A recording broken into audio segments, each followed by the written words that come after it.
Welcome back, everybody. All right, so let's go ahead and let's do a little bit of math here, okay? So we can see that we changed the text to 2, but guess what we can do with this number here, okay? We can add in +1, okay?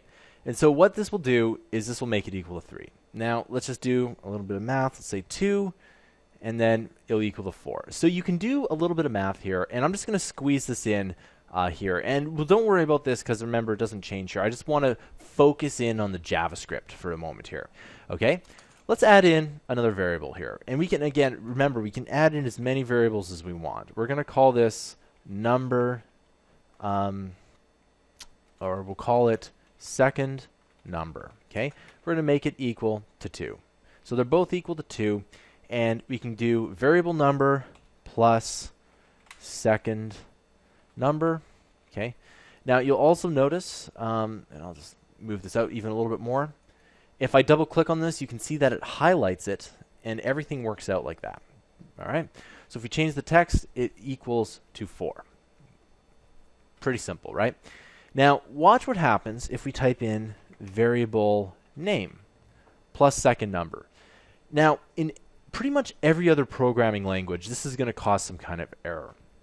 And the reason why it causes an error is that in other programming languages, what ends up happening is that you can't add a number to a letter. It doesn't make sense. It's like, you know, if you ask yourself how many apples do we have, and you have, you know, 1 apple plus an orange, it's like 1, but it doesn't really make any sense to the computer. But watch what happens when you do this, okay? It says John plus 2. It just basically mashes everything together. And there's not really a better term for that. It just puts them together, really. That's all it does, okay? Now, you'll also notice that there is no space after John. And the reason is that there is no space here.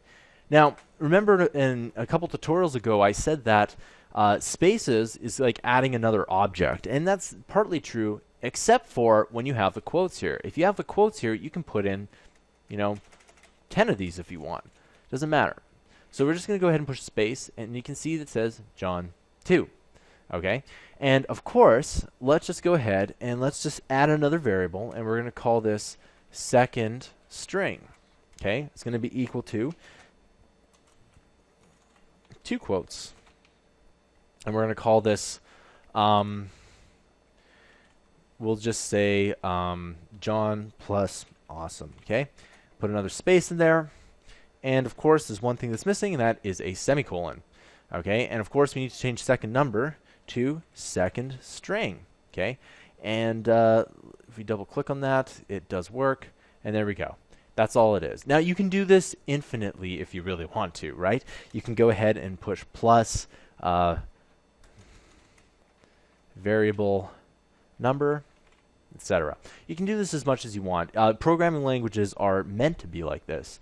They're meant to be anything. Now, of course, if you go ahead and if we were to just do one more bit of math here, I'm just going to go ahead and delete this here. You can do any kind of math you want to. So we have variable number minus 3. And then we can go ahead, it equals to -1. Okay, that makes perfect sense. You can do whatever you want. You can go times, and there we go. Okay, so that's essentially how you use variables, and that's one thing that's really good about JavaScript is that's not going to throw you an error. It's going to work out in some way. However, I highly recommend that you separate your numbers and your strings into different categories, and that for the most part you don't really add them together like I did, unless you're going ahead and doing that for display purposes. All right, I'll see you guys in the next tutorial.